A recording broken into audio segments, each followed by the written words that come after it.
Priswandi dari Prodi Manajemen Pendidikan Islam dari Fakultas Agama Islam. Maaf bang, boleh dikenalin namanya siapa bang? Nama gue Agung Aryadi, Dari Prodi gue prodi PAI, Fakultas. fakultasnya Fakultas Agama Islam ya. Iya bang, baik bang. Di sini saya pengen wawancara bang. Boleh, Sedikit boleh. Tentang yang pertama tentang implementasi nilai-nilai kewarganegaraan. Itu kalau menurut Bang Agung itu gimana bang ya maksudnya bang? Ya tapi gue boleh sambil ngomong kan ya. Iya bang, boleh bang. Santai. Implementasi keluarga negaraan. Ya, nilai-nilai kewarganegaraan. Nah, implementasi nilai-nilai keluarga negaraan ya lebih kepada penerapan. Jadi nilai-nilai spiritual, kemudian nilai-nilai hal-hal yang moral yang kiranya ada di keluarga negaraan yang menjamin itu untuk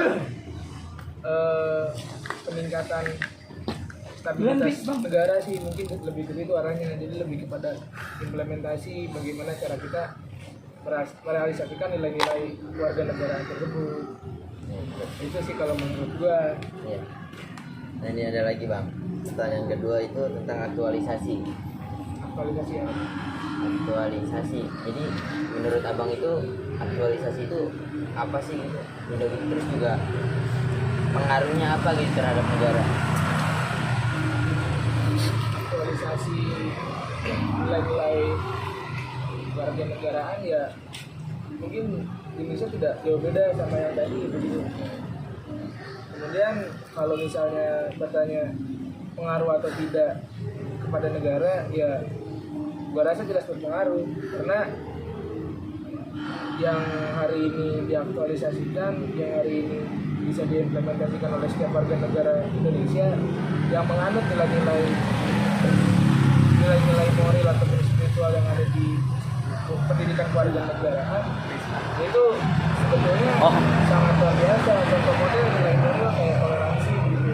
Kalau hari ini kita tidak bisa bertoleransi antar sesama manusia, yang ada malah terjadi konflik yang besar gitu. Apalagi secara culture Indonesia itu kan beragam, baik dari budaya kemudian agama. Kemudian kalau kita sambungkan dari wilayah keagamaan, kalau hari ini setiap warga negara yang berbeda agama tidak bisa saling bertoleransi dan tidak bisa melakukan moderasi beragama dengan baik dan benar, ya sebetulnya konflik-konflik di Indonesia hanya akan tetap terus konflik di wilayah keagamaan gitu. Banyak konfliknya jadinya bang. Yoi. Ini ada lagi bang, pertanyaan ketiga tentang demokrasi kewarganegaraan. Menurut bang itu gimana bang? Demokrasi keluarga negaraan itu pandangan gue ya, jadi lebih kepada hak setiap warga negara untuk berdemokrasi. Artinya tidak ada pembagian kelompok, tidak ada pembagian kelompok setiap warga negara gitu. Jadi kita satu visi dan satu tujuan untuk Indonesia, seharusnya memang begitu. Ya. Cuman hari ini agak berbanding terbalik dengan tujuan dan nilai-nilai keinginan. Terbaliknya gimana tuh bang? Ya hari ini mungkin kalau ente senang gitu ya nyari isu dan yang lain-lain, banyaklah isu-isu yang hari ini Indonesia tidak demokrasi. Kemudian banyak parlementer yang ingin menundai begitu hak suara, kemudian hak asumsi masyarakat. Nah itu kan sangat berbanding terbalik dengan demokrasi kewarganegaraan hari ini. Itu Pak, kalau menurut gua gitu ya. Yaudah bang, makasih bang ya kalau udah mau diwawancarain. Siap. Makasih bang. Assalamualaikum. Waalaikumsalam. Assalamualaikum bang. Waalaikumsalam warahmatullahi wabarakatuh. Ya, perkenalkan nama saya Muhammad Priswandi. Saya dari Fakultas Agama Islam, Prodi Manajemen Pendidikan Islam. Boleh diperkenalkan bang namanya siapa? Ya, nama saya Dian Fadil Rama, Prodi Manajemen Pendidikan Islam, Fakultas Agama Islam. Ada apa? Ya, jadi saya di sini ingin mewawancarai Bang Trian tentang perihal bagaimana caranya warga negara Indonesia mengimplementasikan nilai-nilai kewarganegaraannya. Oh, jadi ini menurut pandangan saya ya. Iya. Jadi untuk cara mengimplementasikan nilai-nilai kewarganegaraan itu, yang pertama itu menerapkan toleransi sesama umat beragama. Ya. Dalam artian kita itu kan di Indonesia itu bermacam-macam suku, budaya dan agama. Ya, benar. Jadi untuk mentoleransi perihal agama kita itu agama Islam, dan yang pasti jadi banyak permasalahan hari ini yang mengatasnamakan agama.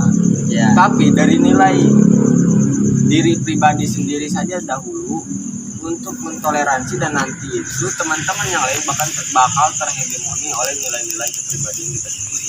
Nah, cara untuk mentoleransi perihal agama yang berbeda ideologi dengan agama Islam itu bagaimana? Kita dengan cara mereka misalkan hari Minggu dia ibadah. Nah, kalau misalkan dia yang berbeda agama dengan kita dan itu pun teman kita, ya kita antar dia kalau misalkan memang dia butuh. Iya. Dengan kita dalam artian atau contoh misalkan Rafli punya teman Kristen, Iya. sedangkan dia posisi nggak ada motor atau motor Kristen dipakai. Nah, dia minta antar ke Rafli, ya kan, dibalik dari namanya teman, dan itu pun bisa mengatasnamakan toleransi. Iya benar. Gitu kan, gitu. Karena memang pada dasarnya Islam dan Kristen itu berbeda ideologi. Ini ada lagi bang, yang pertanyaan kedua. Kedengeran Kak.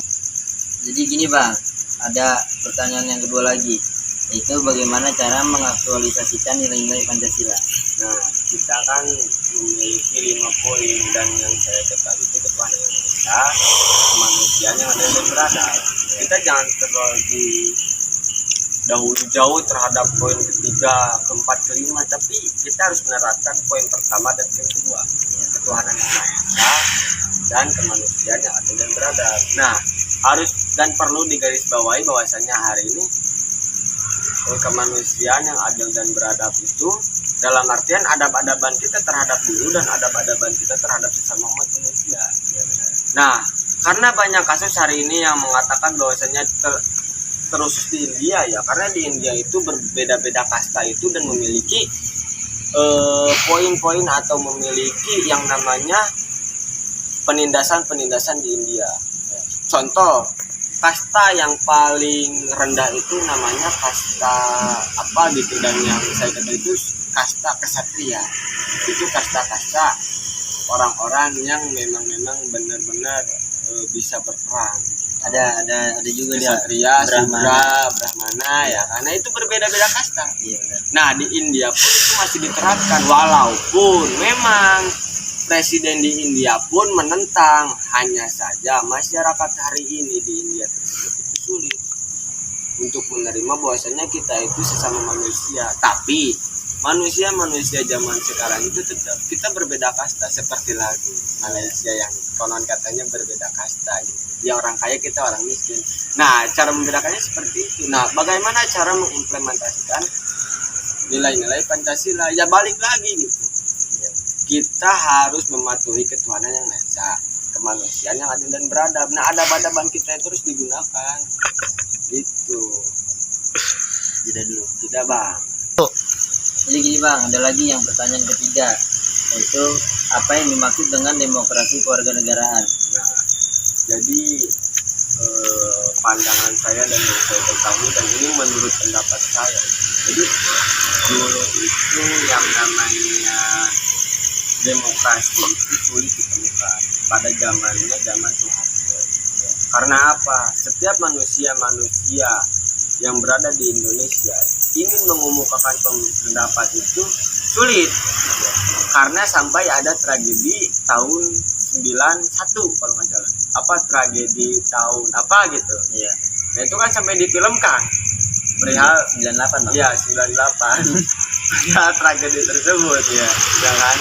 Nah, kemudian baru ada perihal demokrasi itu Soeharto ke bawah sampai zaman Soeharto, terus kemudian selanjutnya B.J. Habibie, terus selanjutnya Bu Megawati dan Susilo Bambang Yudhoyono. Iya benar. Ya kan.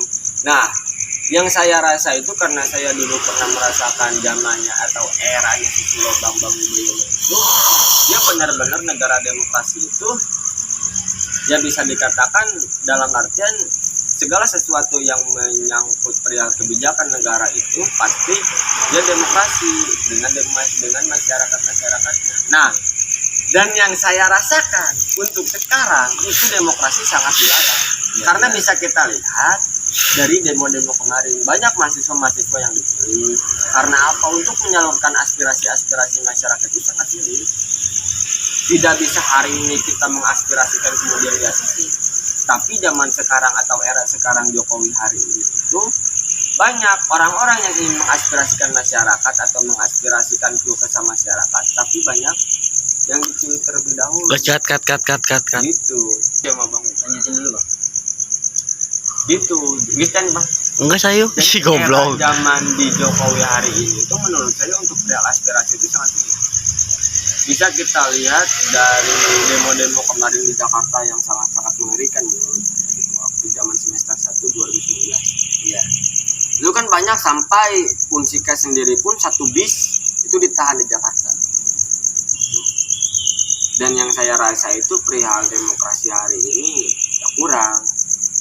Nah, kan pertanyaannya tadi apa? Cara Apa yang dimaksud dengan demokrasi? Nah, apa yang dimaksud demokrasi? Jadi demokrasi hari ini itu jadi kita sebagai para pemimpin hari ini itu kita wajib untuk memilih dan memilah aspirasi-aspirasi yang dikemukakan masyarakat. Contoh saya hari ini sebagai ketua himpunan, saya selalu menerapkan kepada masyarakat MPI dan pengurus hari ini bagaimana cara kita demokrasi. Contoh perihal baju himpunan, kita mengemukakan dan memberikan. Iya. Sok teman-teman hari ini pengajuan opsi perihal baju bagaimana, desain bagaimana dan warna bagaimana. Iya. Nah, itu bisa dikatakan demokrasi. Itu karena apa? Karena menyangkut masyarakat dan pengurus hari ini. Wis layan. Menurut pendapat saya. Sama-sama.